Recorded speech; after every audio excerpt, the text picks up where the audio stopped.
Namaste and good evening to all of you. Might be a bit loud, I can hear a lot of echo, but this hall has a different acoustics. We are continuing tonight with trying to understand what has Jesus said and done from a spiritual standpoint and how that fits in the spirituality of yoga. How do we understand it from the standpoint of chakras, planes of the universe, laws of nature, spiritual laws, and in this way to attain a cross-fertilization between the two things. I'm sorry to interrupt with trivia also, but I really need at least one fan, and this one is pointing to the light, and this one is not doing anything.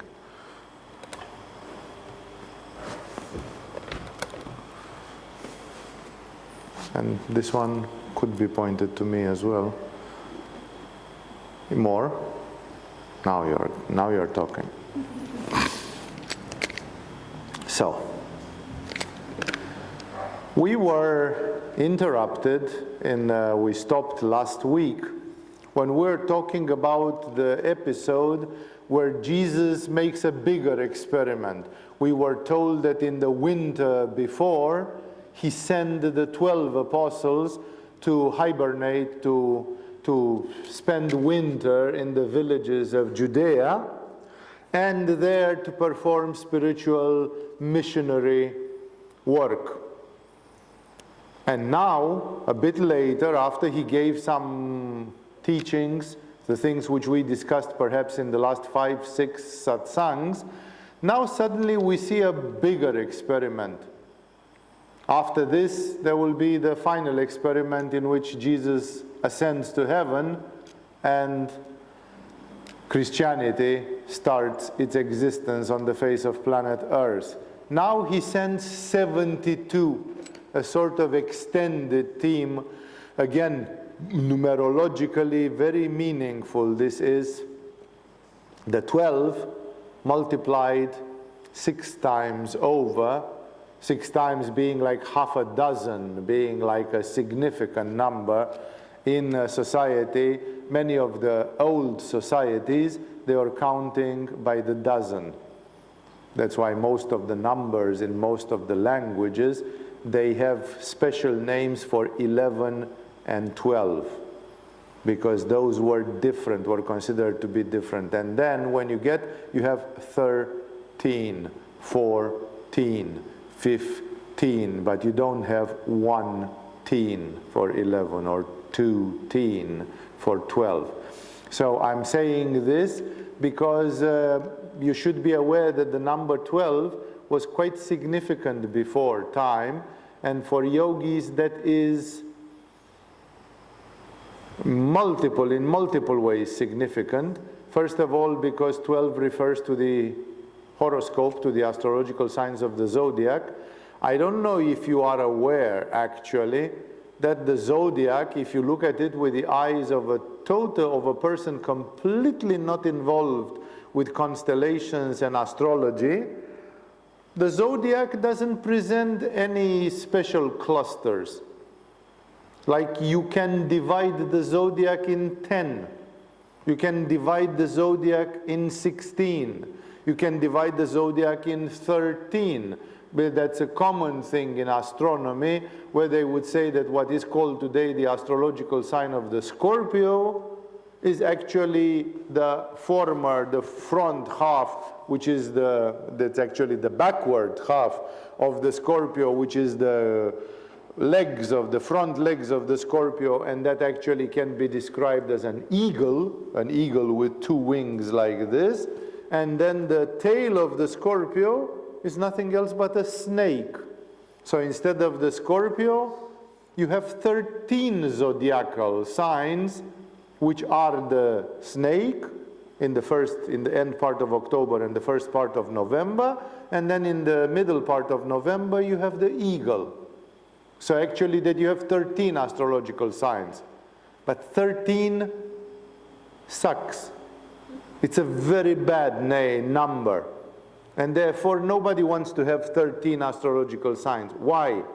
Because if you eliminate the astrological sign paradigm and you look at the zodiac with fresh eyes, you can see anything. It's just some dots.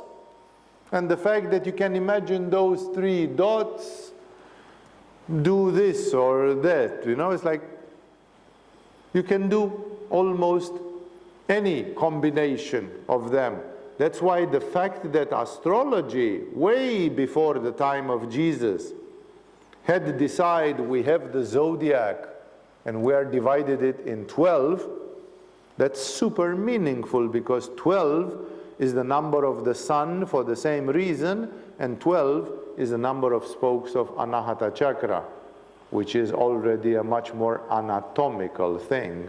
It's the energy anatomy of the human being. And as above, so below.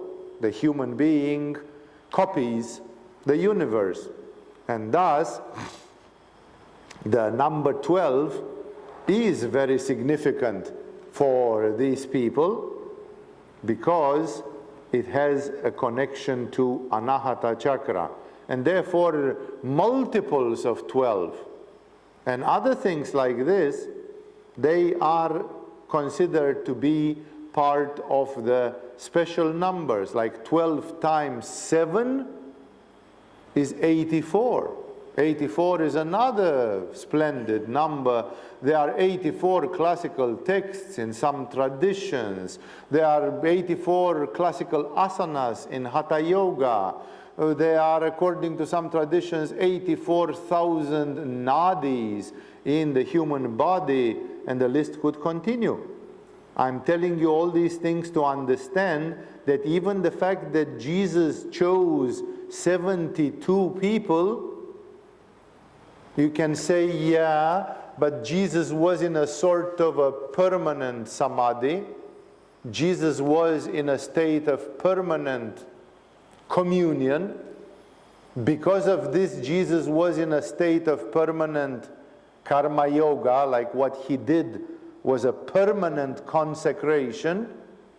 And because of this, when Jesus said, you, and those 3 there also, please come. And suddenly when they counted, they were 72. And Jesus didn't bother to use his brain to count them. It just happened so, because of a sort of a miraculous synchronicity. Because Jesus, by definition, cannot do something which is not archetypal, not aligned with the numerological archetypes and others of the same kind. And that is the reason. Therefore, of course, there is a meaning. So Jesus has a team of 12, which are the CEOs of his future initiative, and then he has some lower, the next level, and there he has 72. It's the same pyramid structure. On top of the whole thing there is Jesus. After Jesus there comes the archetypal man and the archetypal woman, which are John the Baptist and Virgin Mary. And after those 2, it's 1, 2, and after those there come the 12 apostles. Actually, even in the apostles, some of them seem to be a little bit more special, because not all the 12 apostles are known to have written gospels. There are 4 favorite ones which wrote the 4 gospels. There are not 12 gospels. It would have been beautiful to see in the Bible 12 gospels, not 4. The same story said by each and every one of those 12, each one of them in their own way. But no, they were only 4. So it's like those 4 or what? They were maybe the only ones which were literate, and the others were rather illiterate. They were the ones which were more articulate or more intelligent or more, like, how do you define them?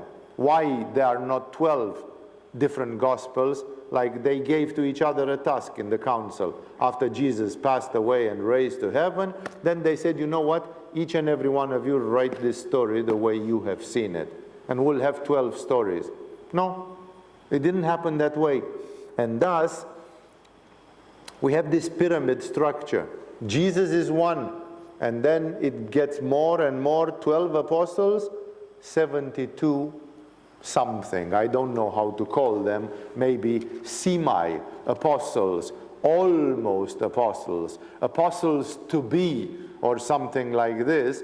It's the next line. And after that, there comes a multitude. So Jesus is extending the experiment. Realize that Jesus is pushing the envelope. Jesus is making his own experiments, because he starts realizing he has a mission. He has been on Mount Tabor, and he became light, and there he spoke with Moses and Elijah, who told him, now if you really want to go the full Monty, you'll have to get crucified. You know, like that. You have to push it to the last level. If you do that, you will be the Christ. If you do that, you will be the king of this world. You know, so it's like, if you don't have that much trust, and which of course we would understand, anybody would understand, you know, it's like maybe it doesn't happen. So Jesus is upgrading his mission all the time. He learns something from what's happening to him. And now he is going like on the last straight line. Now there is 100 meters left of his race to the end, and now he's pushing the envelope. He sent 12 disciples last winter. Now he's going for another bigger experiment. He will send 72. And you are going to say, those 72, they cannot be as strong as those 12, because they are lower in the pyramid, right? 12 is here and 72 is here. But on the other hand, you forget the collective mind. The fact that 72 will go in 36 different cities and villages, and they will stir up many more people. And it's like the famous principle discovered in biology and mentioned often by Rupert Sheldrake, which is called the principle of the 100 monkeys. That when 100 monkeys do the same thing, some things become part of the collective subconscious mind of that tribe of monkeys, or of all the monkeys in the world. And thus, here he is playing with the 100 monkey effect. For him it's the 72 monkey effect, the monkeys being his own apostles.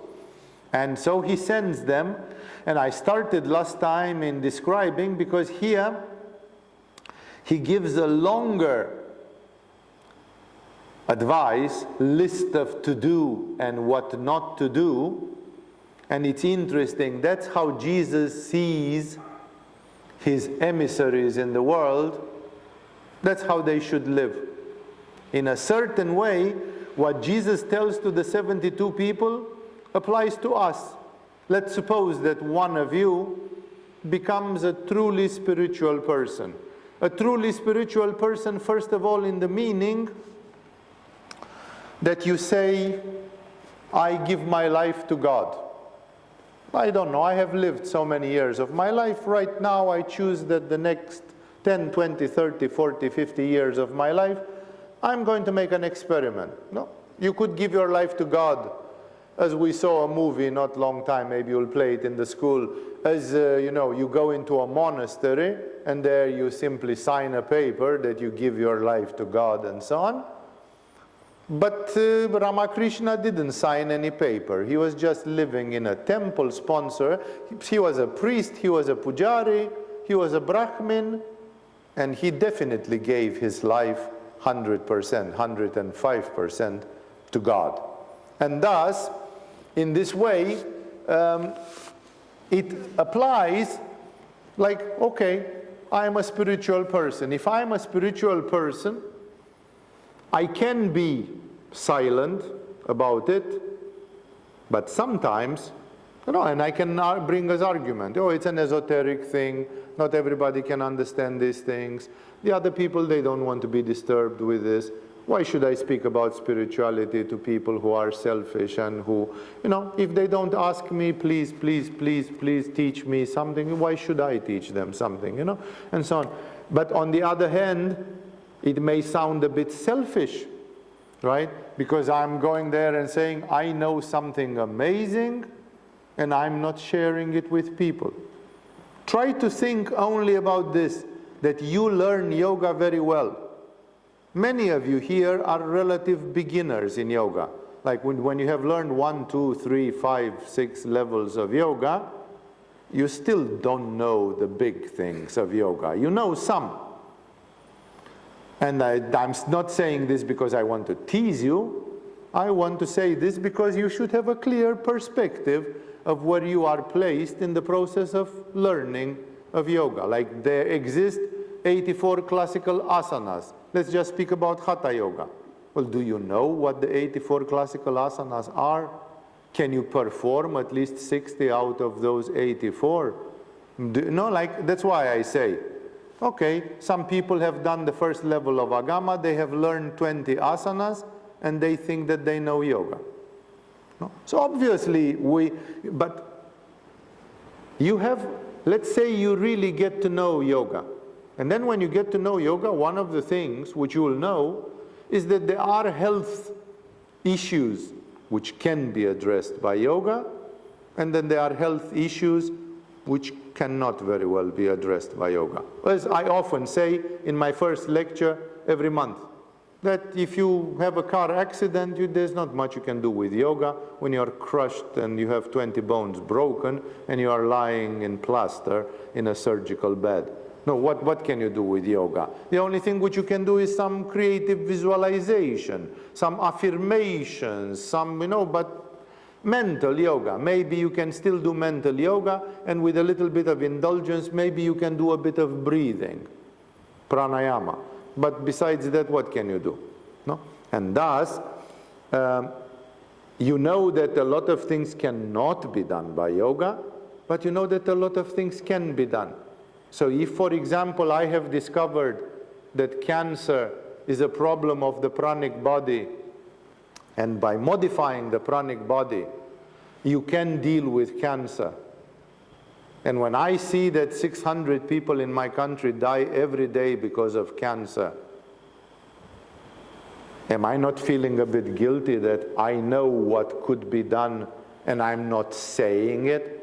And I'm not saying it because I'm afraid that there will be consequences. I'm afraid that the medical association will level a trial against me, will sue me in court, just trying to shut me up, actually. No? But then do I have the guts to actually stand against this and say, whatever you say, this is my truth, this is what I stand for, and that's it. Even if you put me to prison or you shoot me, that's the truth which I'm going to shout from the rooftops. Therefore, a spiritual person, inevitably, the percentage differs, but inevitably a spiritual person going in the world will spread spirituality. At least that they will speak about alternative healing of diseases, if not more than that, because spirituality is, of course, much more than alternative healing, which is not even the tip of the iceberg. It's less than the tip of the iceberg. And thus, of course, that what Jesus says to the 72, it applies to each and every one of us. Any one of you becomes a convinced spiritual person, and you go through the rest of the years of your life, you are like the 72 of Jesus. I myself, I am not a practicing Christian in any denomination. I have taken upon the Hindu spirituality, and I became a Swami. I renounced all the religions of the world and all the sectarianisms and all the things, and therefore I don't have anything in special to favor on Christianity. Most people from the Catholic Christianity, and especially from the Orthodox Christianity, where my country is placed, They say in those environments that yoga is the work of the devil and that I am a lost soul. Therefore, I owe no favor to Christianity of any form. But still, I'm talking to people about Jesus. Because as a yogi, just like Ramakrishna did before me, and just like Yogananda and Ramana, and just like Shivananda and Aurobindo and others, I cannot not see that Jesus is right and Jesus is divine according to the principles of yoga. Fantastically, I'm born in a Christian country and I came back to Jesus via yoga. Yoga brought me back because I was thinking that Jesus perhaps doesn't even exist, and even if he exists, is just a sort of a stupid superstition which my grandmother had. And my grandmother probably hadn't finished 8 grades in school or 9 grades in school. So it's like Jesus was some superstition for uneducated, stupid people. That's how I thought when I was 15. And then when I encountered yoga and spirituality, I discovered that actually the yogis themselves were looking upon Jesus with veneration and all that. So that's why I say, if you are spiritual, even outside of religion, you will speak about spiritual and religious things like I'm talking to you tonight about Jesus. And thus, in a certain way, I am one of the 72, although I didn't plan to be one of the 72, and I don't belong to any organized form of Christianity. I'm not sent here by some secret church in Romania to pretend that I am a yogi and to preach to you Christianity in disguise and bring the lost sheep back to the Christian church, to the Christian umbrella. No, I don't. And yet, many people have started loving Jesus, including a lot of Jewish people, because they were into these satsangs and yoga courses and this. But of course, they also learned to love Shiva. They also started understanding Krishna. They understood they understood Islam and great spirits of Islam like Rumi and others. That means we are talking here about spirituality without denomination in the pure form, but what Jesus says addresses to you, because Jesus says, when you go in the name of God, you should rather behave like this and like that. And your life, should you become an implicit apostle, even involuntarily, then these rules are what a divine spirit like Jesus said, you should behave approximately like this. And you are going to see that some of them are not very friendly, in the meaning that Jesus has a spine, because he represents the verticality, he represents spirit, he represents God, and he is not willing to make compromises beyond a certain level. It's the same at a much, much lower level. It's the same which happens with Agama. People say, oh, we will forgive Agama if Agama is doing this compromise and that compromise. Not possible. Not possible. No. From a spiritual standpoint, there does not exist. The rules are laid as I have shown. And therefore, you remember that he said, pray for workers, like pray that God makes a list of 72 enlightened beings, and you are on that list, because a new religion is going to explode in the Roman Empire, and you are going to be the apostles of that religion. And you cannot be the apostles of that religion if you are not enlightened. So I'm praying, Father, please give me these 12, maybe even these 72, put them all in samadhi, because I need 72 samadhi people to go through the Roman Empire. Some of them will die, some of them will, but I go 72 madmen to go and preach the good news and so on. And he says, also you pray. Because otherwise God said, yeah, Jesus, how enthusiastic you are. Sure, you're asking me for this. But did you ever ask those people if they want to spend their life running as your agents through the world? Why don't they pray by using their own free will, by using their own conscience? Let me hear them, that they ask to be the empowered. And then maybe I will empower them if I feel it's the right time and the right thing to do. But see, it doesn't even work if Jesus alone prays. Each and every human being has the Spirit of God in them, and they have to pray themselves. They have to say, yes, I want, I ask, please give me. But you know it's a big responsibility for the rest of your life? Yes, I know it's a big responsibility for the rest of my life, and I'm still asking for it. Then God is happy. God says, well, I've got a whole bunch, I don't know, Jesus is really good, because I have a whole bunch of fanatics down there, and all of them want to go full on.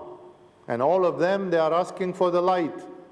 Give us the light, give us the light, give us the light, because the revolution is coming. And then God, being supernatural, and at the same time being supramental, being something above the mind itself, can decide on the grace, can perform the grace. And thus, things are happening in history. So, Jesus is telling them, pray, go like lambs among the wolves, do not take a bag or something, do not even greet anyone on the road. Like you are not going on some sort of PR for God. You have to be focused. You go on a mission. And you don't interrupt yourself chit-chatting with people. You are focused.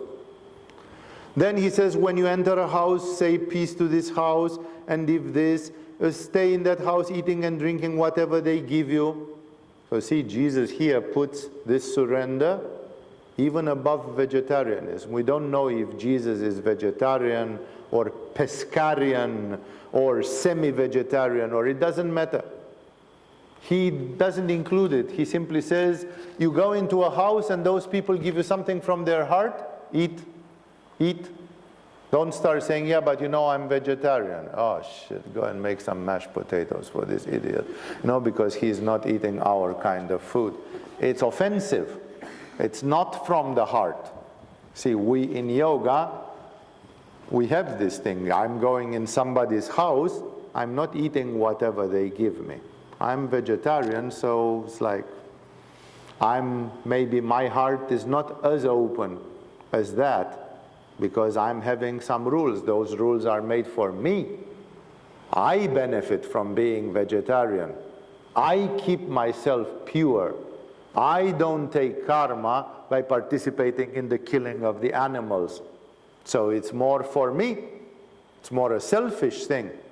No, but if I were to completely surrender, I would say, you know what, the providence will make that in the houses where I go, they will give me vegetarian food. And if not, that's a sign from God that I shouldn't be vegetarian. Like I can practice a surrender which is absolutely complete, absolutely mad. No? Which again, I have not been sent by Jesus personally in flesh to go and obey these rules.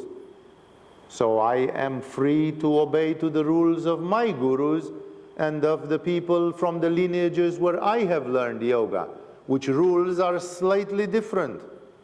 But on the other hand, I can look here and understand these rules and see the wisdom, the spirituality, and the purity in these rules. No? And simply say there are multiple ways of climbing a mountain, and my way of climbing the mountain is not exactly this way of climbing the mountain, but what is important is that we are climbing the same mountain. And I'm very happy to see other people's rules which are close to mine but not quite the same. So The worker deserves his wages. I told you this is to destroy these absurd versions of karma yoga, in which karma yoga should be done in a self-destructive way. No. The worker also needs his wages, like Jesus himself eats from time to time, probably on a regular basis, because otherwise people would have written. In such a detailed story, they would have written, and by the way, the Lord was eating only every 5 days. Once in 5 days, he was deigning to put something. And for the rest, we were all amazed, because he was not eating, but he was not losing weight as well. No, this has never been written in any text, even apocryphal texts. And therefore, we know it's not true. We know that Jesus was going around, probably eating like everybody else. So, and he gives them, do not move around from house to house. And I explained to you that was the final argument in our previous satsang, where I told you that there is a thing in spirituality and even in modern science against the nomadic spirit. Don't be a nomad. Like yin and yang, in the middle of yin there is a dot of yang that simply says, while spirituality says build a hut, sit there, do your hatha yoga, do your meditation, get food every day, and continue until you reach the state of samadhi. That's the way to go. In Indian spirituality, as well as in Christian spirituality, there are a handful of people who practice this nomadic spirit on purpose. For example, the sadhus from India, some of the Naga Babas, these guys who go naked, they have the rule, but they don't respect it. Not all of them, definitely. They have the rule where they are supposed to never spend more than 3 days in the same spot on earth. Like if they go to an ashram, there they find good food, shelter. It's the rainy season. After maximum 72 hours, they have to go. They have to go. Because they get used to the ashram. They found themselves a cozy little nice place where they will become tamasic, spoiled.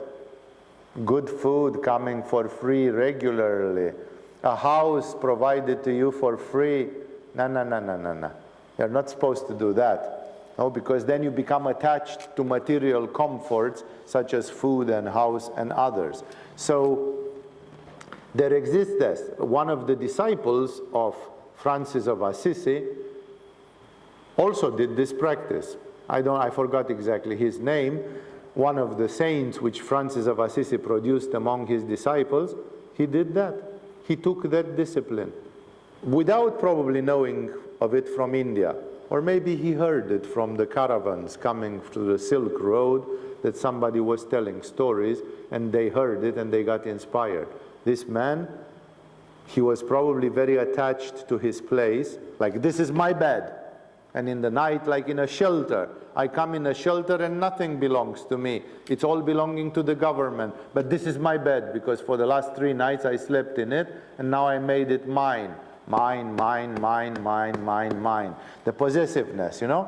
And then he also had this. Probably he knew that he was possessive in this way and attached, and he took the discipline never more than 3 days in the same place. So, but isn't this nomadism? Yes, this is a nomadic spirit, but it is done in a very high state of consciousness where the whole purpose is that you don't want to attach yourself to material things.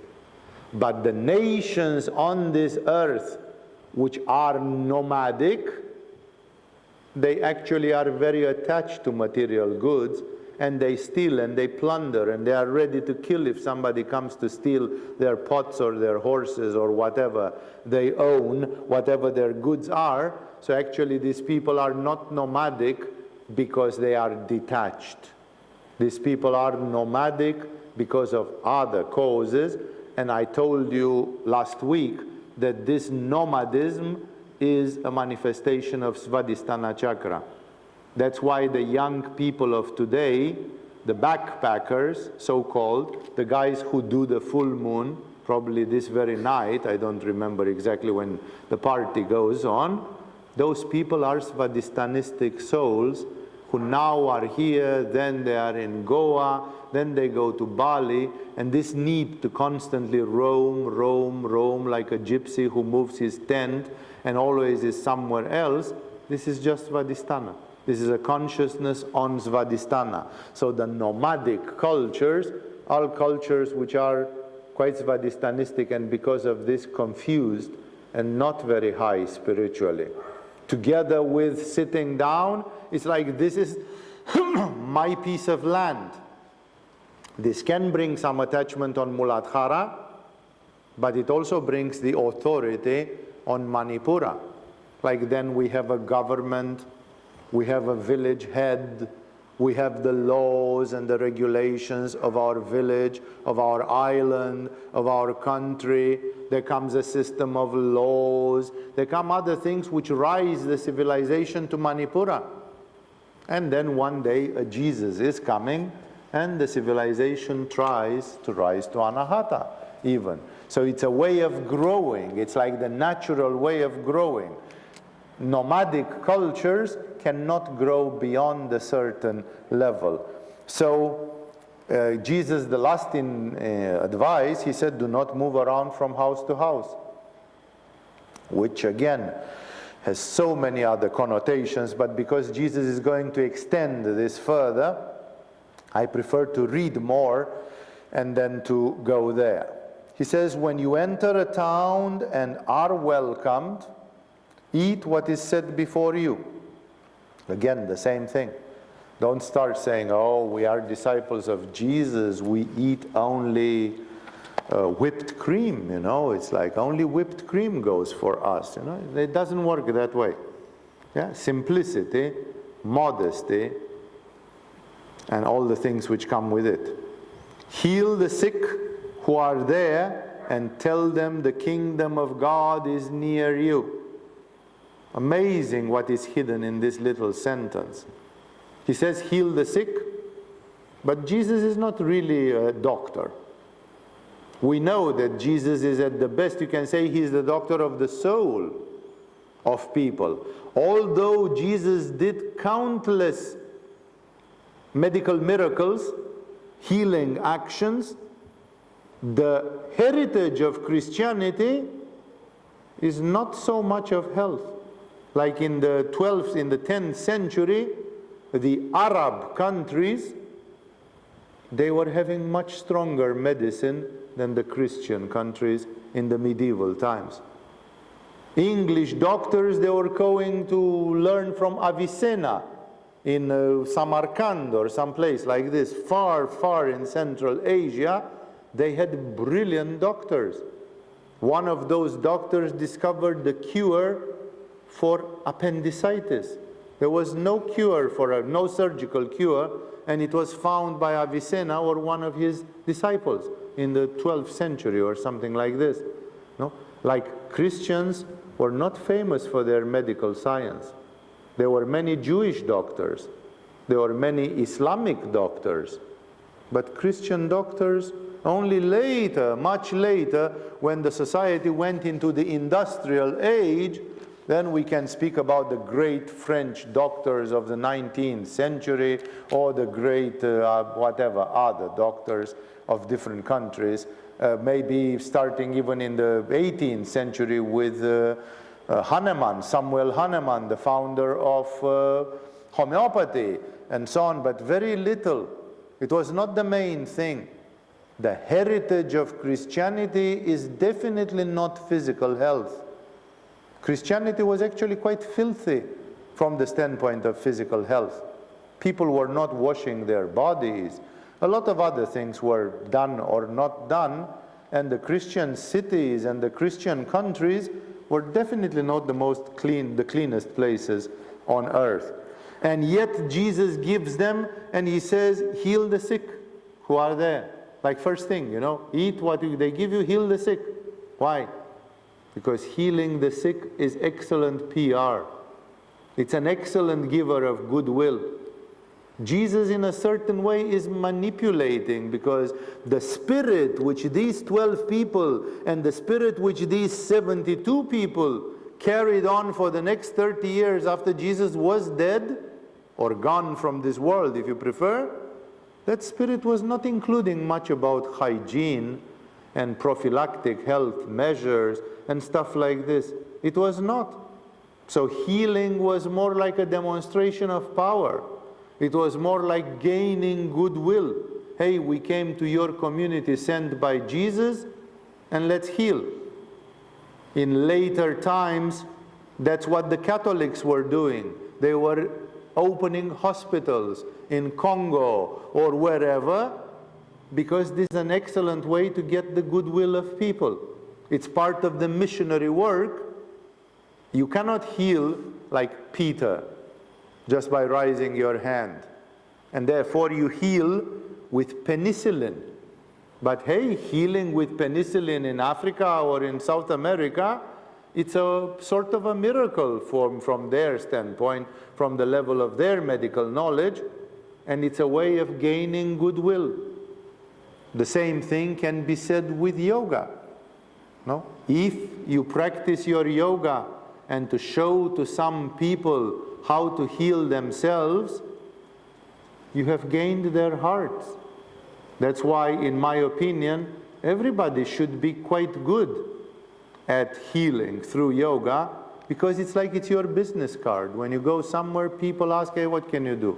Well, if you have a problem, I can show you, you know. You don't do it like Jesus. Hocus pocus, abracadabra, boom. And then the blind can see.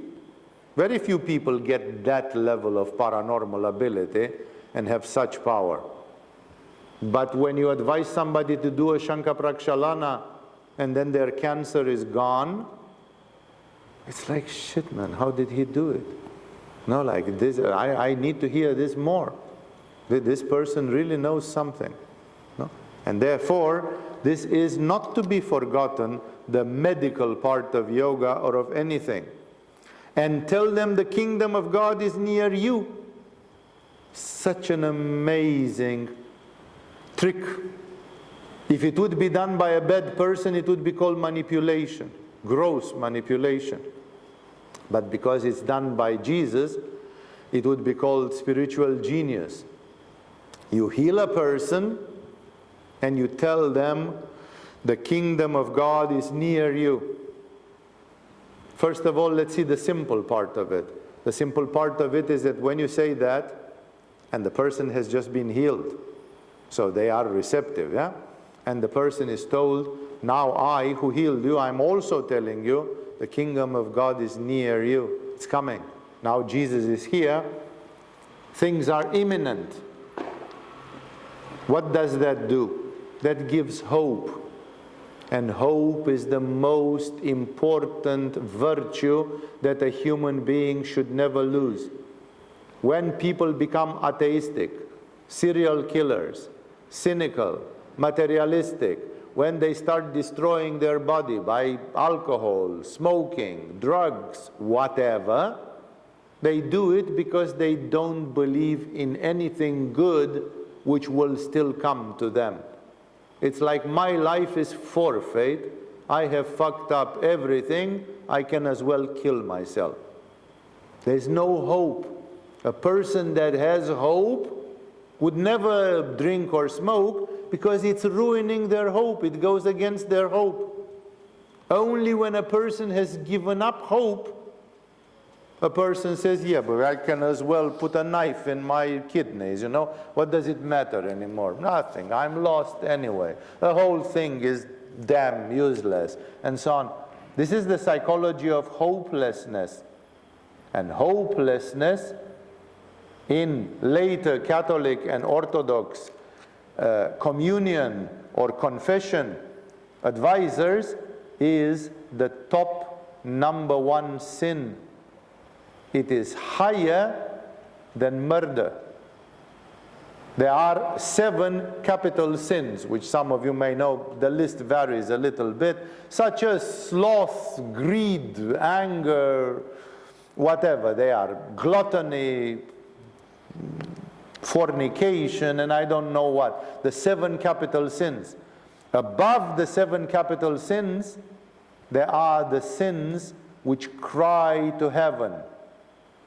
One of them being murder.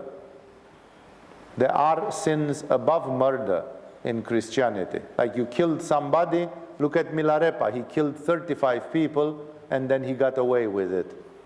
So murder is not the worst thing that a human being can do. And then there come the famous ones, the sins against the Holy Spirit. And that's where we go really heavy duty. And the worst of them, the one which sits on top of all of them, is hopelessness. Like you should rather kill somebody than lose your hope. Never lose your hope, because when you lose your hope, your soul is in the hands of the devil already. You simply cannot afford. It's not allowed. That's why Jesus all the time tells to people, have hope. And then even his disciples, the kingdom of God is nigh. The kingdom of God is near you. It's coming. Like, have hope. In the end of this life, you might find yourself in the kingdom of heaven if you act correctly. Act correctly, therefore. Play the game. Don't simply say, I will never become a Buddha. For me, it's all lost. How do you know? How do you know it's all lost? This is just a demon talking into your brain and telling you, let your guard down, everything is lost, you can't hope for anything. Never, never, ever. You never give up. You always keep up hope. Hope is the one virtue that has to be kept there. Even if I have killed 35 people, there is hope. Because if it worked for Milarepa, why can't it work for me? No? Remember that there were people who crucified Jesus, and then they became Christian saints. 10 years later, they couldn't bear it. They couldn't bear it because they realized what they have done a little bit, and then they converted to Christianity, and they were assassinated, and they became martyrs, and in this way they became saints. So a Roman soldier who killed Jesus or who tortured Jesus later becomes a saint. Then what is impossible in this world? Nothing is impossible. Nothing. Therefore, the hope should always be there. When you lost the hope, it's worse than if you are going to kill somebody, because the person who has no hope can kill 100. Because he says, what difference will it make? Everything was lost already. Whatever, shit, it doesn't matter. This kind of thing that it doesn't matter, it's not at all true, and it's not at all good. Hope is traditionally related to Anahata Chakra. That's why nowadays in the West, when Anahata Chakra is so closed because of the capitalistic culture, and very few people have Anahata Chakra a bit developed, and when they have it a bit developed, they pollute it, and the way to deal with your Anahata Chakra is just to get drunk and do stupid things when you are drunk, you know, because that's the only time when you can feel free and open and this and that, you know, and then people ruin even that. So today, that's why so much of the modern culture, civilization, it has no faith, no religion, no hope. Most people are cynical. Most people are full of skepticism and full of sarcasm and full of, you would laugh. Even in front of Jesus, there are people who could make a movie making fun of Jesus, like The Life of Brian. They didn't really make fun of Jesus, but they made fun of the whole circumstances, the whole story, in which way, and in the end of that movie, Jesus is on a cross together with a bunch of people, and they are singing a nice song.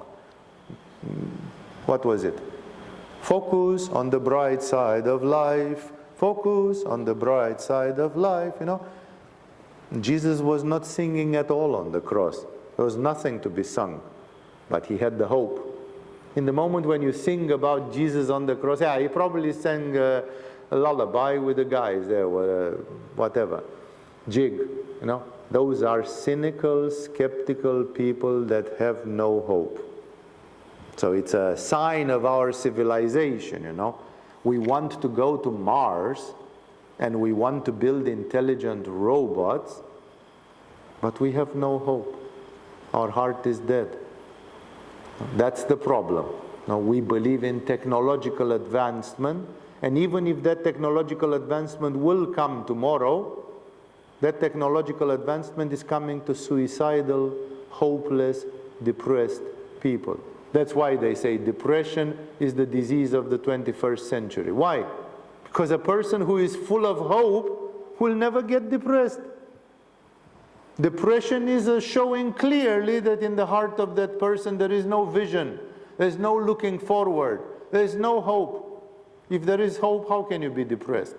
You can say, but my life is shit. Yeah, my life is shit because the Lord is pressing me hard so I can evolve spiritually, and from this pain there will result a crown of laurels on my head and I shall reach the kingdom of heaven.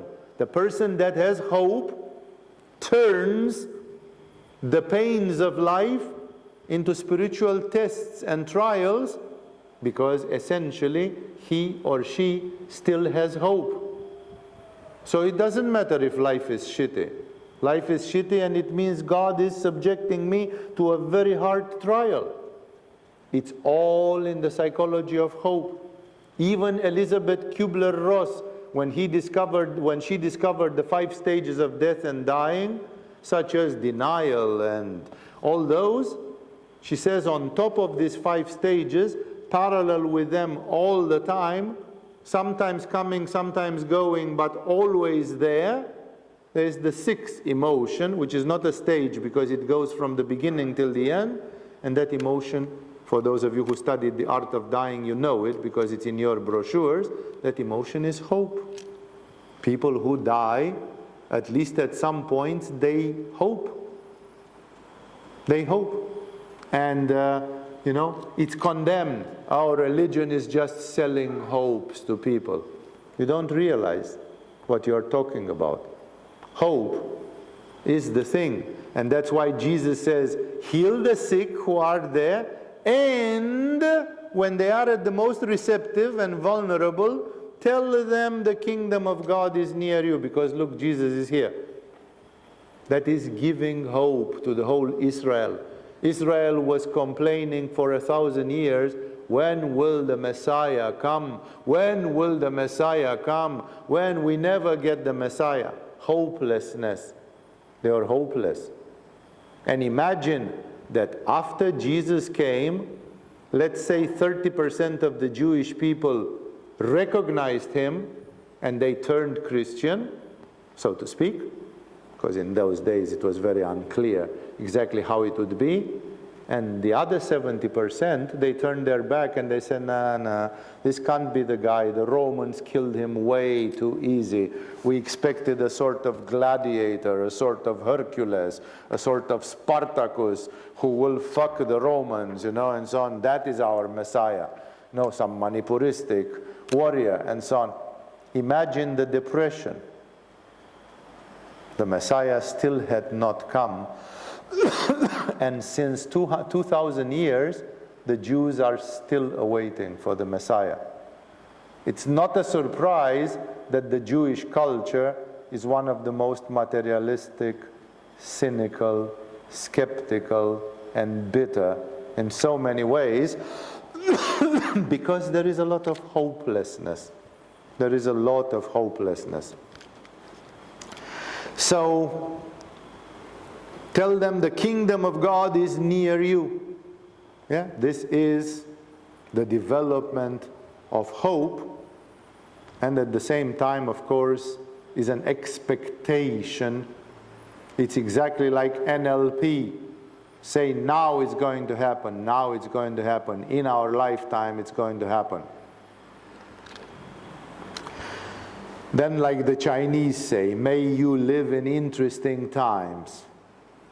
No, then when you say that, you, by resonance, you will make yourself live in very interesting times because you have the expectations. Your subconscious mind is projecting it. But when you enter a town and you are not welcome, go into its streets and say, you see, normally in the previous time, when he sent the 12, he said if they bugger you in one town, just shake the dust off your feet and go away. Let them be.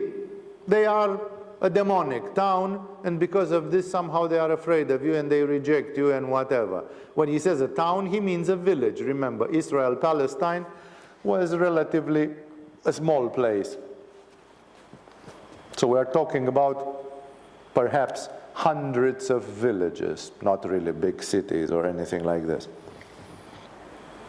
But here, he becomes more specific. He's not at the level of the 12, he is more at the level close to it. It's at the level of interaction.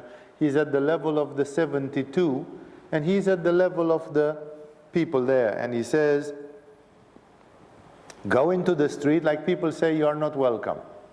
And then you are on the street, and you say, he doesn't say it loud or say it in your soul. No, it's more for you. It's more for your consciousness, but at the same time, it's a consecration. Because remember, you have a consciousness, and when you speak to whom? To yourself and to God. And therefore, this is like a magic, and it's not nice at all. He says, even the dust on your town that sticks to your feet, we wipe off against you. Yet be sure of this, the kingdom of God is near. So he goes on reverse neuro-linguistic programming by threatening people.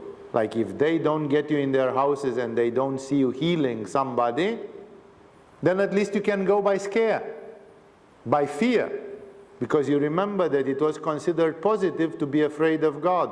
One of the epithets of nice people in English language, when you talk about nice people, you say Walter is a God-fearing person.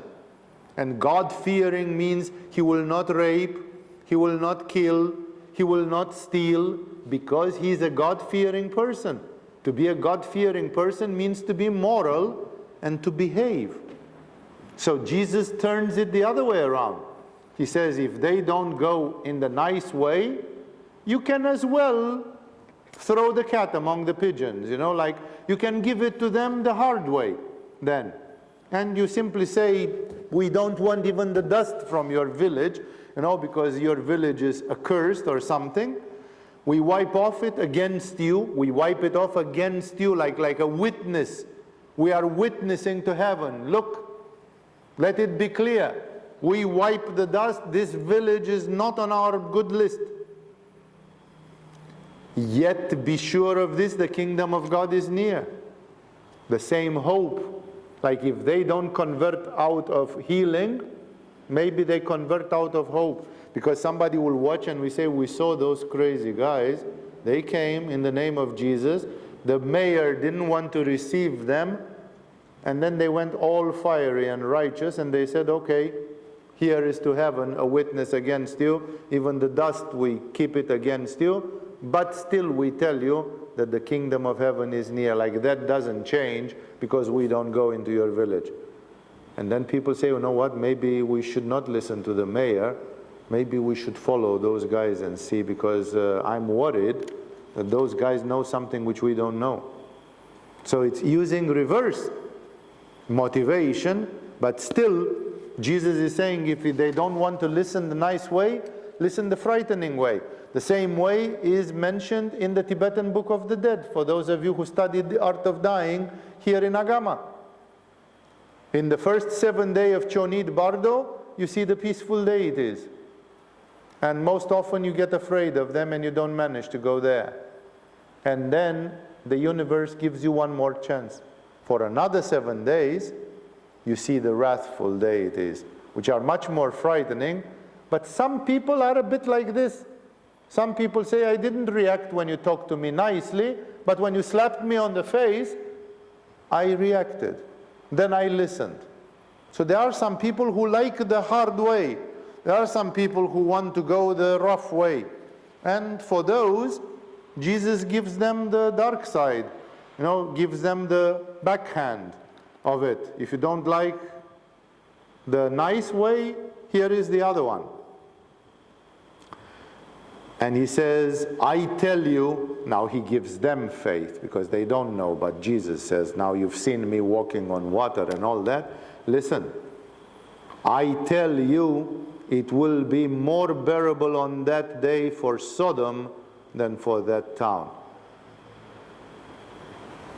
It's like, this is Jesus who says he's God. And he says there will come a day when people who did not do this or that, no, that's 2,000 years ago. What's happening today? He says it will be more bearable for Sodom. I hope you know a bit of Bible history. Sodom was just burned alive, full on. Today, the people who analyze the Bible from a scientific standpoint, they say that what happened in Sodom, the description from the Old Testament, there is only one thing which comes close to it, and even that one is not complete. Nuclear explosion. That Sodom was annihilated by a thermonuclear something. Of course, God does not have nuclear missiles, but some energy reaction which was insane. And Jesus says, I tell you, it will be more bearable on that day for Sodom than for that town. Oops.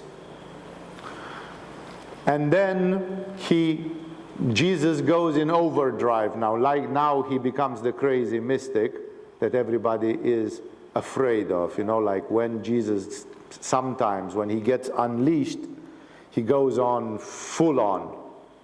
And here is an example which he did in Jerusalem, at the temple and other places. He wants to explain, and because, now what is he talking about? There have been some cities which did that to him, to them as a group already. That's why he knows that there will be some nice ones and there will be some no? And he starts mentioning the previous ones which already happened. He doesn't do prophecies of the future. He just speaks about, we encountered this and those are on the list. They are on the blacklist already. And funny, he as God, he keeps them in his mind. He knows them. And he says, woe to you, Chorazin, or whatever you pronounce it like. Woe to you, Bethsaida. These are cities, villages where they have been, and people told them, fuck off, we are not interested in your shit in our village. And he starts mumbling at them. Woe to you, this, and woe to you, that. For if the miracles that were performed in you, in those villages, had been performed in Tyre and in Sidon, these are cities related to the Babylonian captivity of the Jews and so on, so all the Jewish cities mixed as well, they would have repented long ago, sitting in sackcloth and ashes. So he said, for God's sake, I walked on water. I raised 3 people from the dead. I gave sight to probably 50 blind people, and I healed 100 lepers. Like, what on earth do you want more? And I healed them like this. I healed them by saying, stand up, take your bed and go home, I healed them not by a 6-month-long process where I gave them Shankaprakshalana every day and stuff like this. I healed them by a miracle.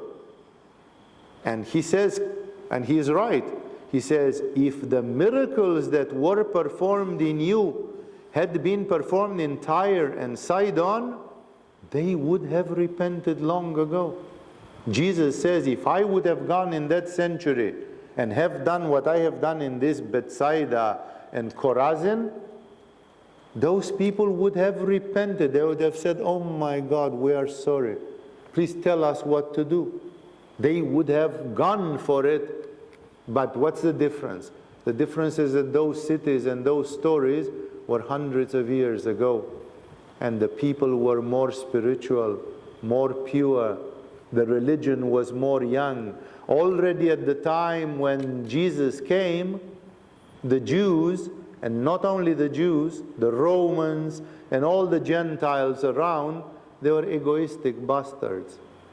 And that's why a smaller number, like Jesus did something incredible, like something really big, and a handful of people. No, in the end they were not a handful. But in the beginning, a handful of people converted. A handful of people believed.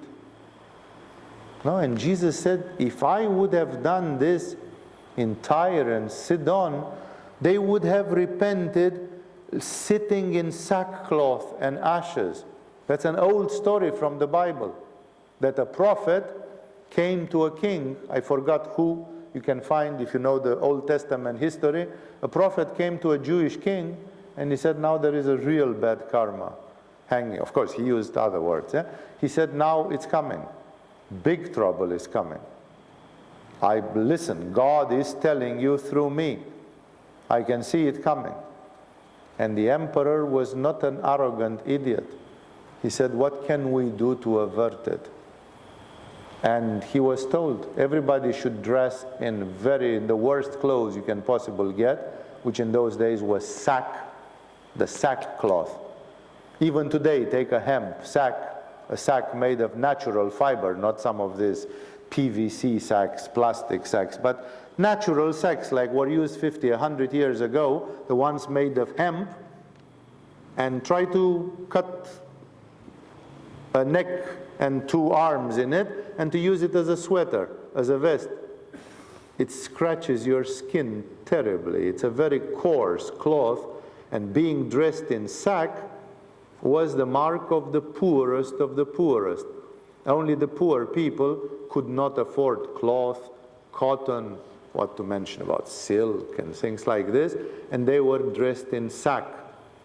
So this prophet told to this king, you all go dressed, even the rich people in the city, everybody, and you, the king, you go dressed in sack for 50 days, 6 weeks, whatever, and you pray to God for forgiveness. And they had a ritual where in sign of penance, they took ashes from the fire and they poured it over their head, it's a very interesting ritual, but it's not mentioned here explicitly, and we're not going there. No, like why on the head? How is it related to Sahasrara and all that? So he says, and if I would have done that, this in Tyre and Sidon, they would have become the people of God. They had that much conscience. And now in these villages of Israel, in 2 villages it's working, in 1 village it's not working. Like, what kind of people are these? How impure is their Manipura? How stubborn and egocentric are they? In Bethsaida, he made this miracle with a blind man who, if you remember, there was a water spring and he put the blind man in it and he recovered his sight. And he gave sight to the blind in Bethsaida, and they didn't accept him. And here he says, woe to you, Bethsaida. And he uses, you can see that Jesus is using the common sense of the common sense, It's like not sophisticated things. He simply looks like a common sense person, and he says, if all these things would have been done in Tyre and Sidon, or whatever you pronounce it, they would have been converted. They would have repented and given up their bad ways. So what are these people? No, this is common sense. This is how God is thinking. People think that God must be a genius who thinks in a twisted way. No. He thinks like Jesus.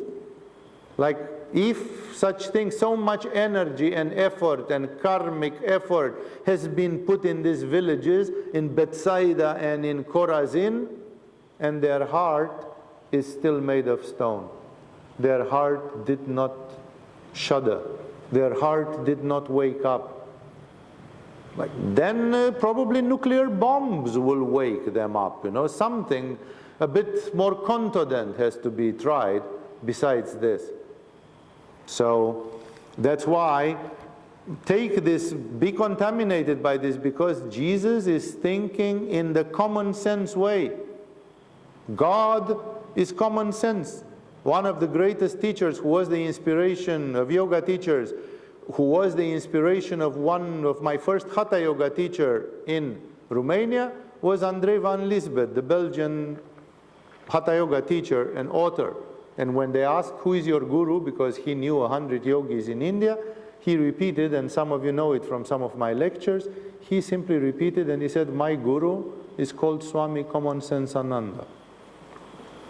No? Like, forget about all the big Swamis and so on, because they could be idiots. But there is a common sense, you know, there's like common sense should never leave. Jesus is full of common sense in these things. He says, you know, it's not rocket science here, you know, it's like the great truths are simple. They are right in front of your eyes. I was surprised by this. There was a breath of air when I saw the scenes from The Merchant of Venice, from William Shakespeare. William Shakespeare has so many plays, and in one of them, I don't know if you know the story and the details are not important, but there is an argument in the courts of law in Venice between a merchant who is a twisted guy and some guy who has been done injustice, but he stupidly signed some papers. And it's all like the merchant twists it all the time and he says, yeah, but he signed the papers, but this is my right. I invested, I also lost, I this, I that. The one with a pound of flesh, because he is asking for a pound of flesh eventually. And he wants that pound of flesh to be the heart of the guy, so he wants to kill him. And he says, that's my pound of flesh. And then in the defense of that guy and his friend, there come two girls disguised in boys, because girls were not allowed to be lawyers in a court of law in that century. So they dressed themselves as pages, as boys, and then they come and they say, we are the ones who want to argue for the case of this man. And you would think that they would do like in the American movies, where they twist the articles of law and they find a precedent and they find some twisted flaw and some, no. They simply come with common sense. When you read the final part in court there, they say, but it is like this, and a person like this cannot be allowed to dictate things in a city like ours, in a city made of decent people. Like, they go strictly on common sense. And when I was seeing this movie, there are probably several editions. I saw the Al Pacino edition of this movie, and I was, you know, it's like, man, today in no American or European court of law, anybody could come in a such pure and clean way and speak out like with the voice of Jesus, with the voice of reason, with the voice of Socrates, with the voice of evidence, with the voice of common sense, for God's sake. Nobody. Today, if you do that in a court of law, it will be like, objection, Your Honor, it is irrelevant. It's not irrelevant at all. This is the most relevant thing. This is the way God thinks. Because Jesus shows us the way God thinks. And therefore, it's beautiful to regain some of this simplicity, you know, and to realize that the water is wet, the sky is blue, things are the way they are. You know, there is not, it's like in Zen, they say the mountains re-become mountains and the valleys re-become valleys. You don't need to turn the reality upside down. Things are what they are, like the great Zen master who said, when I'm hungry I eat, when I'm tired I go to sleep. You know, it's like, that's my wisdom. They say, what's your wisdom consisting? And he said, when I'm tired I go to sleep, when I'm hungry I eat. No, but it doesn't mean he's an animal. He is way more than a normal human being, and he let go of all these twisted, ridiculous things that we have in our minds and which torture us. All these crazy ideas and twisty ways of thinking. Simple, simple, face to face, like you look in the eyes of Jesus, and simple things are simple and evident. No? So, and therefore, he says, but it will be more bearable for Tyre and Sidon, whatever, at the judgment than for you. Jesus says clearly there will be a judgment, which means there is an end of Kali Yuga, which could be tomorrow, or could be 10 years from now, or it could be 300 years from now. But in my opinion, it's definitely not further than 1,000 years from now. Definitely not. Rather closer than so far away. And Jesus says there is a judgment, which means in the evolution of every community, national soul, egregor, collective soul, as well as every individual soul and their evolution, there is a day of accounts. Exactly like when you finish a year in your university, and the secretarial system in your university says you have accumulated 55 points. No? And you still need 300 till graduation. That's, there is a accounting day, periodically. Periodically, perhaps would mean every 26,000 years, like the size of a yuga. But there is, he calls it judgment. This judgment is a sort of evaluation. It's like a test, an exam. And that exam doesn't mean that you have to do something then. It means that it evaluates what you have done already. Because then it's too late. It's the time of evaluation. And Jesus says, if some cities are against me, which sounds like mighty megalomanic, then he says, if they don't listen to you, it will be more bearable for Tyre and Sidon at the judgment than for you. To those cities, you are telling them. To you, it will be more bearable. And he has one more city that he has grudge for, which he didn't mention. He said, woe to you, Chorazin, woe to you, Bethsaida. There is one more. And he comes, Jesus doesn't forget, God doesn't forget. And he says, and you, Capernaum. Capernaum was apparently the village where he fished Peter from. Peter was a fisherman in Capernaum, and his brother. No? And he says, and you, Capernaum. Jesus is talking to the souls of the cities, of the villages. Jesus acknowledges that there is a history and the destiny of the collectivities, not only of each and every individual, which is also true, but it's simultaneous and synchronized. It's like this terrible joke where an airplane is about to crash, and somebody in the airplane says, God, save us, save at least some of us. It cannot be all of us that have this terrible fate to die in an airplane crash. And the voice is being heard who says, you don't know how many years I have worked to put you all in the same airplane. Yes, actually everybody in that airplane deserves to die. Maybe sometimes it's not exact because we have planets and other things which work mechanically.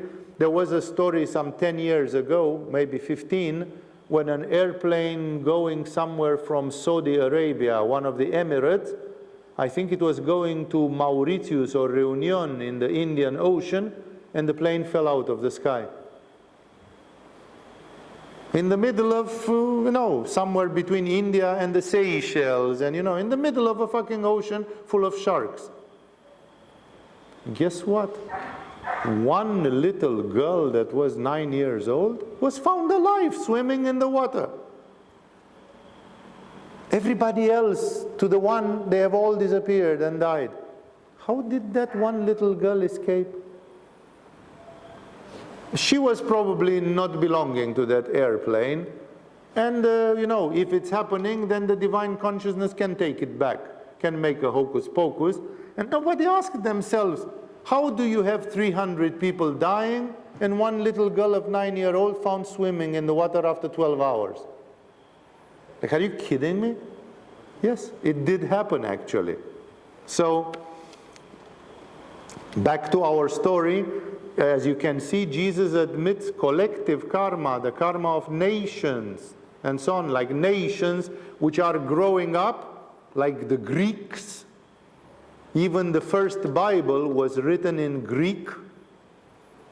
And what are the Greeks today?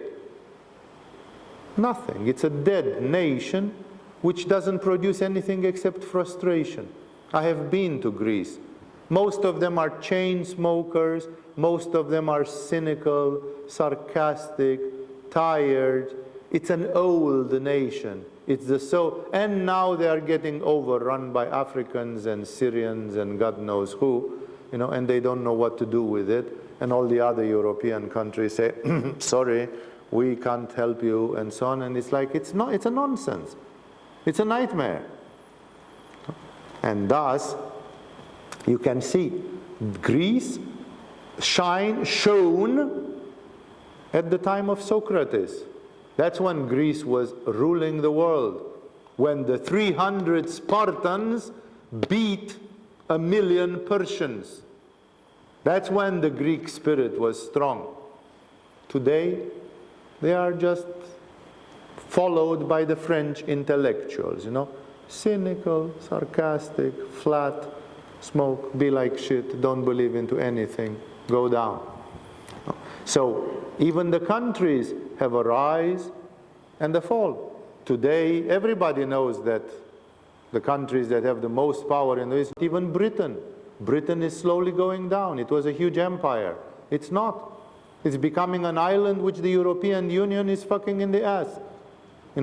Theresa May cannot get a decent deal. That's why there is a scandal, because 100 years ago, if the Prime Minister of England would have come and said, we need to negotiate some terms, they would negotiate with a bayonet. They had the bayonet in front of them, and the people had to negotiate with England at gunpoint. If you pissed off England, the warships of England would be on your shores in no time. And England was always getting good terms. But today, Theresa May, she's just a sissy little girl trying to negotiate with the people from the European Union who don't care about England so much anymore. And they have no terms. And the terms, the treaties, sucks. I don't know, but they never show it in the television because there is a whole story. There are forces, but if you would find it, take it. The European Union told them, if you leave the European Union for the next 14 years, you still have to give us £4 billion every year so that we keep the accounts of the European Union undisturbed by... Like, are you kidding me? You want me to give you $80 billion over 80 billion pounds, not dollars, over 20 years, just because you cannot regulate your fucking accounts because I'm leaving? And of course the British prefer to go with no deal. Hard Brexit, because it's much more advantageous financially than the deal which was imposed on Theresa May. Because she doesn't have Manipura, she is not a good negotiator, and she didn't have the British gun with her to put it at the head of the other negotiators to make them give good terms. And therefore, it is, the nations have their ups and downs. But Russia has as many nuclear heads as all the other countries put together, and a bit more. If you sum up China with the United States, with England, with France, and the other nuclear powers, all of them together don't have as many nuclear heads as Russia has. And now they are making new rockets, bigger, smarter, So is it obvious that nobody can fuck with Russia? They say, oh, Putin, but do they have the courage? Putin just entered in Crimea. Oh my God, when Saddam Hussein entered in Kuwait, they fucked him to the bone. But why don't they fuck Putin to the bone? Because nobody can. That's why. Because Putin has got his gun and bayonet on it, and he has the hand on the button, on the big red button, and nobody plays with that. And that's why, which are the countries that have power now? United States, Russia, and China. These are countries which now are mature. They are like adults. They are countries which are children, and there are countries which are on their deathbed, like Greece. And therefore, Jesus knows, this is well known in the world of metaphysics, and Jesus is speaking to cities and communities. Forget about the individuals. The individuals also have their individual stories. But you looked at this. There were 3 Malaysian airplanes that fell out of the sky in 1 year, 2 years ago or 3 years ago. 3 Malaysian airplanes. The one which disappeared without a trace, the one that was shot over Ukraine accidentally or what, and an Air Asia which was coming from Indonesia to Malaysia, and it belonged to the Malaysian branch of Air Asia. 3 airplanes in 1 year. It shows that there is something in the soul of Malaysia. People who understand this, they understand that there is a collective energy which produces these things. So Jesus is not a dreamer. He is talking to collectivities, and these are parts of the Jewish collectivity of that time. And he says, and you, Capernaum, the village of Peter, no, the village of one of his, or 2 of his disciples. And you, Capernaum, will you be lifted up to the skies? Like, no, that's the dream. We, the whole country, move to the kingdom of heaven, you know. It's like a transmutation. It's like a magic of us going to heaven, all of us, becoming a blessed country or something. And he rhetorically asks you, well, what about Capernaum? I forgot about you. Will you go to heaven? And he says, no, you will go down to the depths. I don't know why, but even today I'm telling you, if I would live in the village of Capernaum, which is today in Israel, I would emigrate to New Zealand. Because maybe this point of no return is happening tomorrow. And if it catches me in Capernaum, I'm in an airplane that is crashing. Because Jesus in the Gospel of Luke is quoted saying, and you, Capernaum, will you be lifted up to the skies? No, you will go down to the depths. I don't hope it will happen during our lifetimes so that you can have a crushing proof that Jesus was right. There is a part in me which says, I would like to see that happening. You know, it's like, then my faith in Jesus would be increased. I don't need that.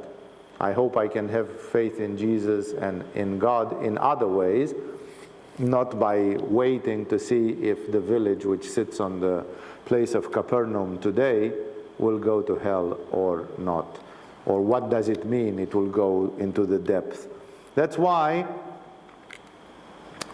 as you can see here, Jesus is not in a joking mood. Jesus simply says this story that everybody is going to be treated nicely is just a sort of a bullshit, because it's not. He mentions Tyre and Sidon, and I don't know what happened in Tyre and Sidon. Maybe you know more Bible history than I. If not, Google it, and you'll find out. He mentions Sodom, which is that one I know. I remember about that one, you know. And then he accuses others. And of course you can say, what about Libya? Well, Jesus doesn't mention it, right? It's maybe not even in the geographical knowledge of the people of that time, that on the north coast of Africa there was an area which was to be called Libya or something. So you cannot expect that Jesus addressed everything like a sort of Wikipedia. He became an encyclopedia who said, Jesus, what about Switzerland? You know, it's like, he didn't talk about that. But it's just a few examples from where we can see that there is a collective karma, that there is a karma of countries, that there is a karma of egregores and national souls, there is a karma of different things. Today, these white supremacists, or whatever they are, because some people say they are not white supremacists, who bomb mosques and do like this last shooting from United States and from New Zealand, all these extremists and so on, no, they complain, all of them, that the white people are overrun by the black people and the others, you know, and But even Baba Vanga, even Vanga Dimitrovna foresaw it in 1980 something. She saw that these things are happening in Europe around 2020. It's written by her, they are all on the internet. Just go Baba Vanga predictions and see for yourself. She died in 1996 or something, or 2000. No, she didn't get to see most of the things. And why I'm telling you this, because of course that there is a destiny of a karma of each person, and then this karma accumulates in some places. For example, Edgar Cayce said that the karma in the cities is worse than the karma in the countryside. Because in the cities it's a lot of people putting all their apana together, a lot of negative energy, you cannot purify it well. It's exactly like the water in the sewer system. You cannot, there is a lot of impurity, and there is no astral sewer. And because of this, the garbage in the psychic garbage in a city is much bigger than in the countryside. And he said, Edgar Cayce, he said that the karma of the cities is worse than the karma of the villages. So if you live in a village, or like here, you live in the middle of the jungle, you have another karma than the karma of the cities. It's just an example, just to show to you that there are many aspects of it. And he predicts about some of them, but this list is much longer, only we don't have that list. It is supposed that Shambhala has the list. The clairvoyants from Shambhala, they know exactly what is going to go down and what is going to stay and how and all that. And therefore, here Jesus simply say there will be a time of reckoning, not because God wants to take any revenge, but simply because you accumulate negative karma, you reject spirituality. Because of this you become cynical, materialistic, dark, selfish, sarcastic, evil, and then it's your own doing. You are doing it to yourself. No, it's not that God wants to take revenge on you. It's your own karma which produces those effects. It's the disaster. You shoot yourself in the foot, basically, and that's the end of it. And Jesus continues, and I will interrupt somewhere here. I will continue from next time. He says, he who listens to you, listens to me. That's exactly like the empowerment. I'm teaching you a yoga, which I have learned from my gurus, and which in the tradition, my gurus told me that it comes from Shiva, that Shiva is the first teacher of yoga. So when I'm teaching you, I'm trying to teach you what my teachers taught me and what is verified with the Shastras, with the holy scriptures of yoga, and therefore which goes back all the way to Shiva. I don't want to betray that teaching in any way, because yoga is not mine. I'm a steward of yoga. It has been put in my hands like this, and it has been said, give it, pass it on, give it further to the next generation, unspoiled. As you received it, so give it further. If you can improve it, improve on it, but at least don't destroy it, don't harm it, don't chop it, don't mutilate it. Let it be as it is. And thus, there is a sense of responsibility. And in a certain way, I can say, although I'm unworthy of this, that he who listens to me, listens to my gurus, and listens to Shiva. It's the same principle.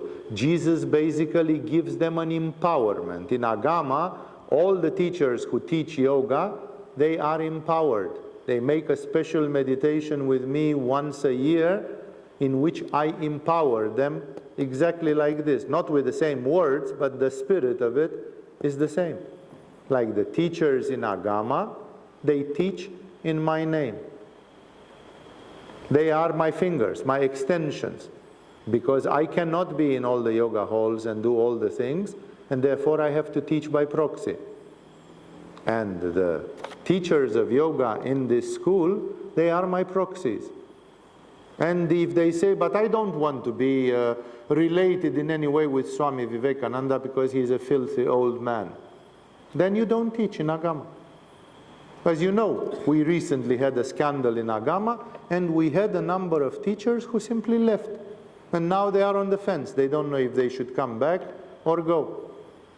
And you can ask many of the Agama students, say, but Swamiji, why don't you talk to them? I am not going to beg them, please come back and serve as my extensions. No, Jesus is not begging these people. They followed Jesus, and Jesus chose them. Therefore, whoever follows in this school, they can take upon themselves to do this. And if they don't want, they don't want. It's as simple as that. And therefore, he says an important thing. He says, he who listens to you, listens to me. And of course, it's valid the other way around, which is a bit more bitter. He says, he who rejects you, rejects me. Well, it's a bit more bitter if Jesus is coming and saying, remember, 2,000 years ago you rejected me because you rejected Peter. No, like you can very well say, well, fuck if I knew. But it's too late, and therefore the only thing which you can say is, I hope next time I will be more careful and not do the same mistake. This is how we learn from our mistakes. Sometimes we make mistakes, and when we do those mistakes, we hope we don't repeat them. Remember the famous medieval proverb, I think it was Dante who said it, or one of these Italian philosophers. I don't think it was Machiavelli, I think it was Dante, nevertheless, who said, errare humanum est, perseverare diabolicum. To err, to make errors, is human.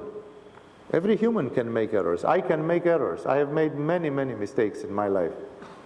Perseverare diabolicum.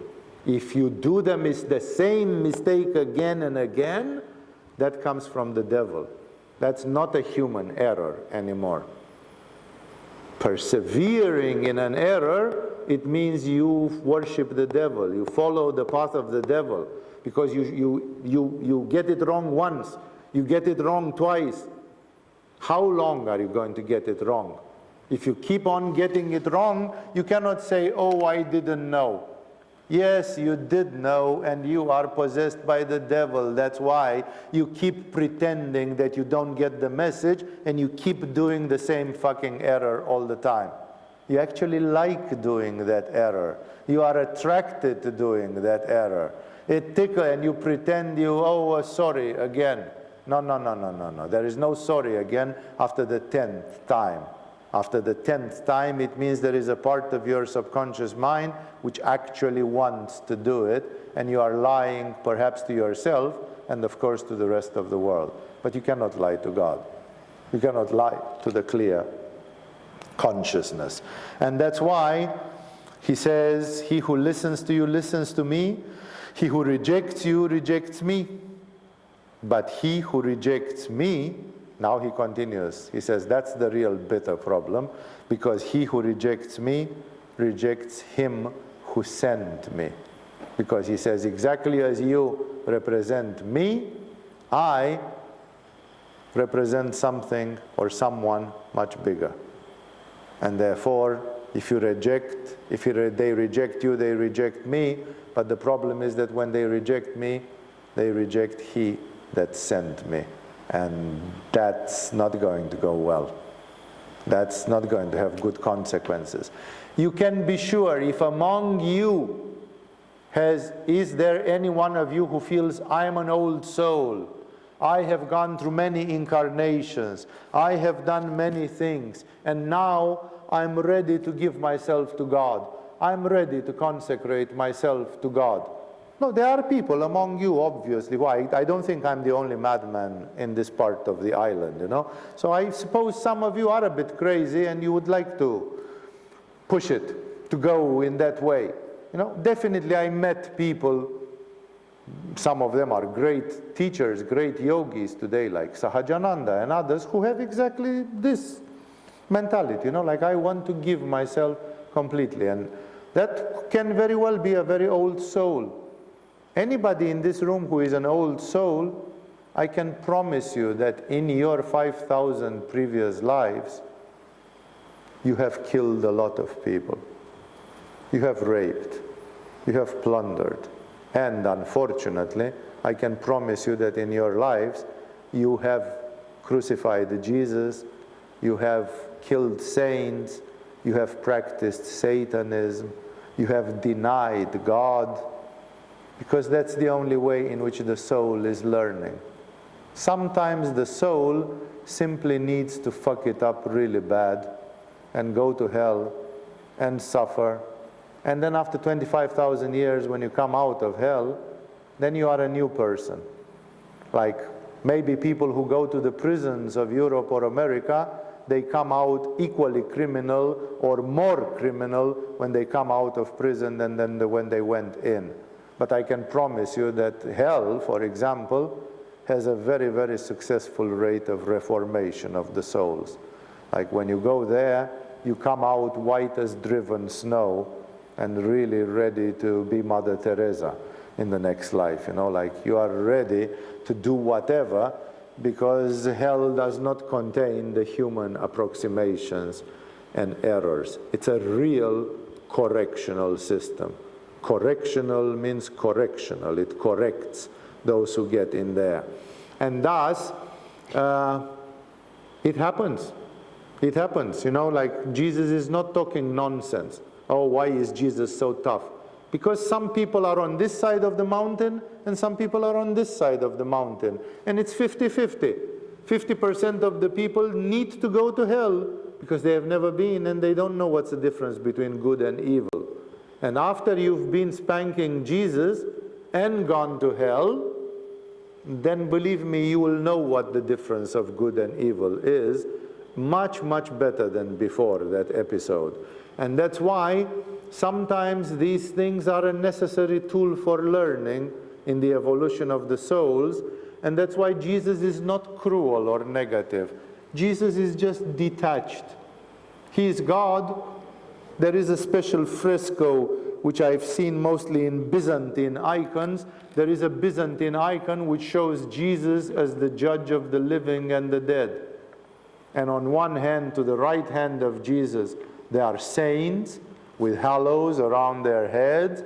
And on the right, on the left side of Jesus, there is a river of fire. And there it's like a painting of Hieronymus Bosch. It's hell in its fullness. On the same fresco. Jesus is the Lord, both of the ones who go to paradise and the ones who go to hell. The problem is that the ones who will go to hell, it's not very modern to say today this in the educational system, but in the old days it was working. They simply deserve the spanking.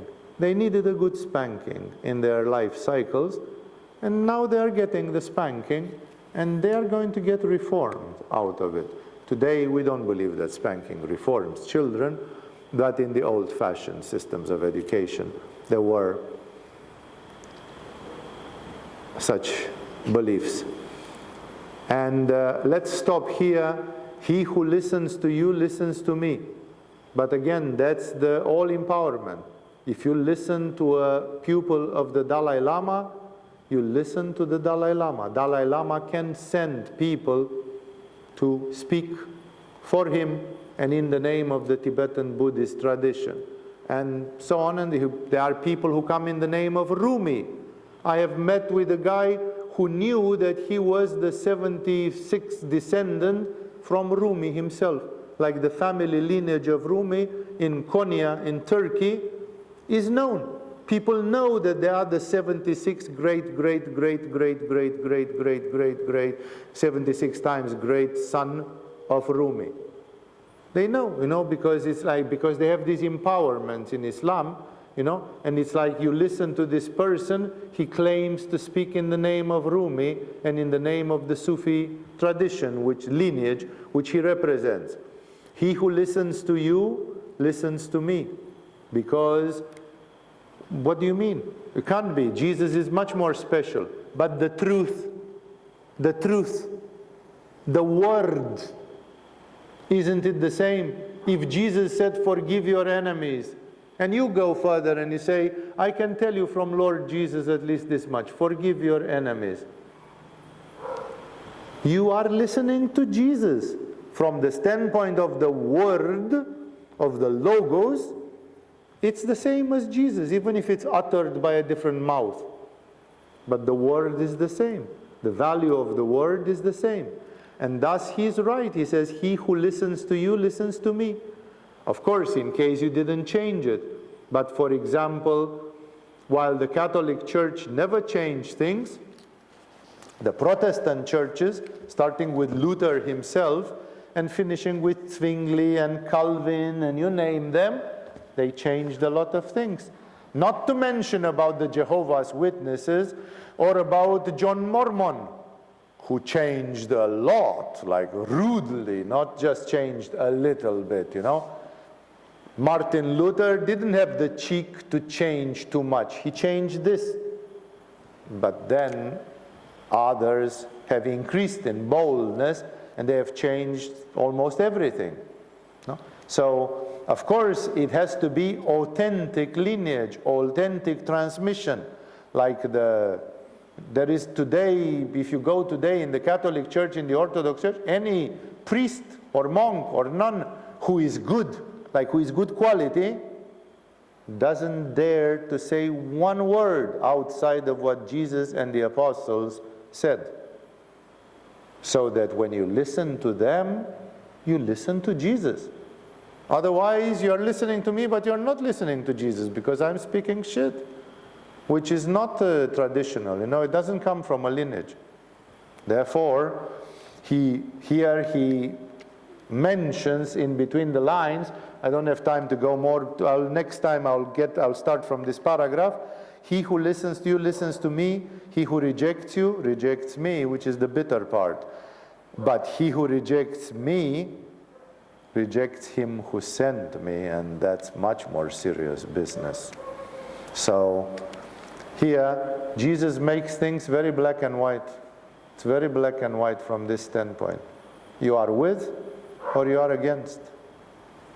If you reject Peter, you reject Jesus, and if you reject Jesus, you reject the God that sent Jesus.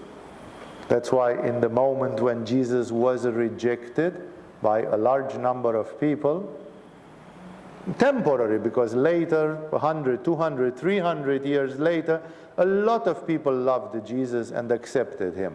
But right then, in the moment, he was rejected a lot.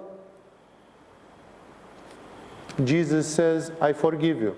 It's okay that you reject me. I have nothing against you. But the problem is that meanwhile you've rejected the one who sent me. And for that one, I cannot forgive you. I don't have the authority to decide what that one will decide. So therefore, that's another problem which you'll have to solve at another level. You know, with me, it's okay. You thought I'm an idiot, it's okay. I forgive you because you thought I'm a dirty old man or something. You know, it's like, I can forgive everybody who thinks that.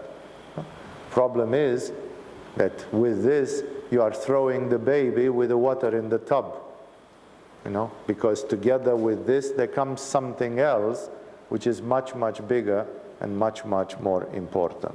So, let's stop here for tonight. As you can see, Jesus is very strong, and we still didn't finish the advice to the 72.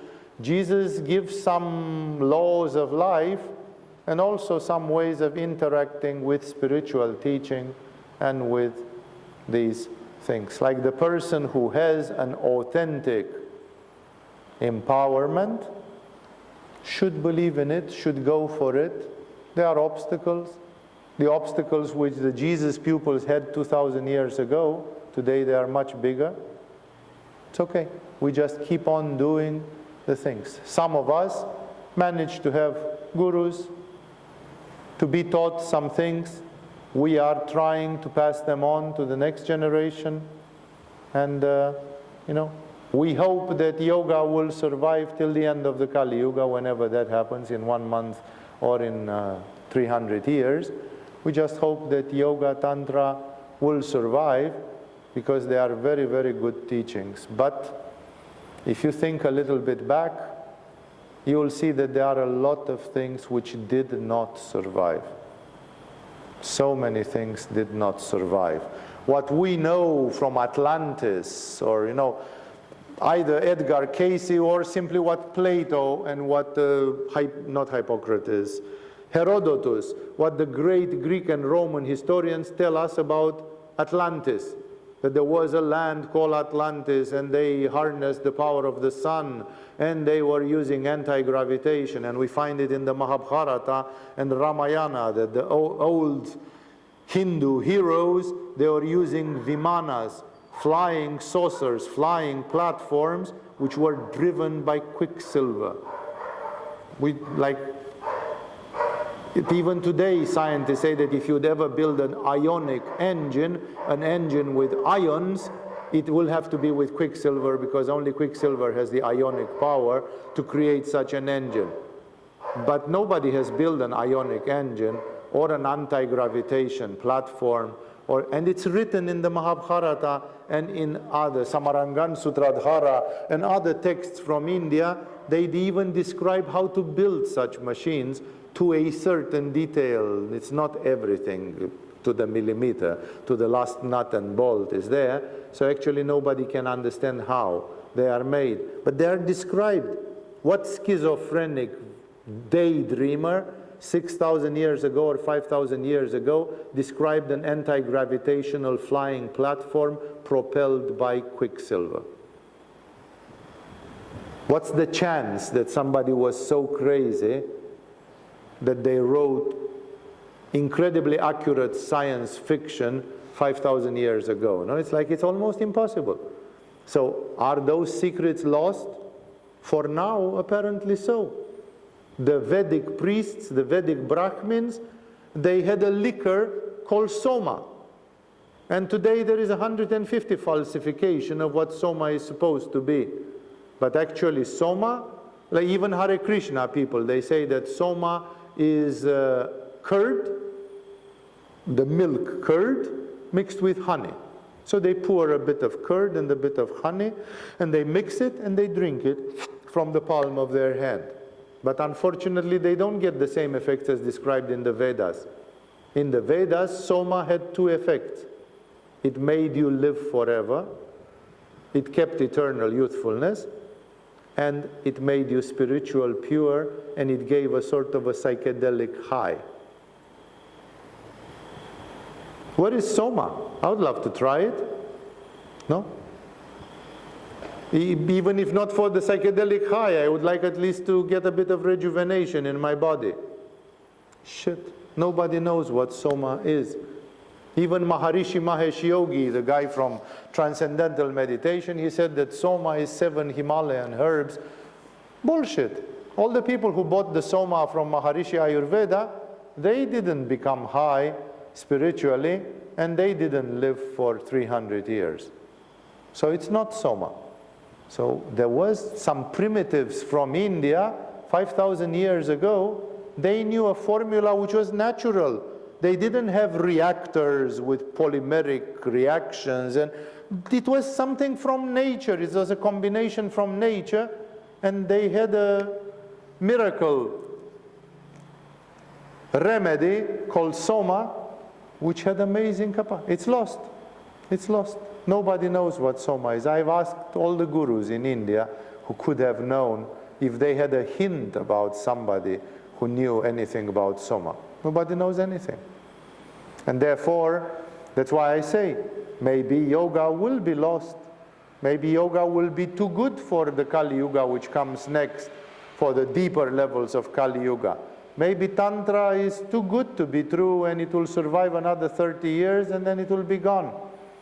Because there will, all the authentic Tantra teachers will be dead or in prison, and all the teachers who are outside, there will be fake tantrics. The world is full of fake tantra, as it is full of fake yoga and the fake lots of other things. And that's why I'm saying we don't know, and it's all flowing exactly in this way in which Jesus describes that the truth is flowing from the source. We'll talk more about this as we restart from this paragraph next time. Thank you all for resisting and bearing with some of these tougher things coming from Jesus.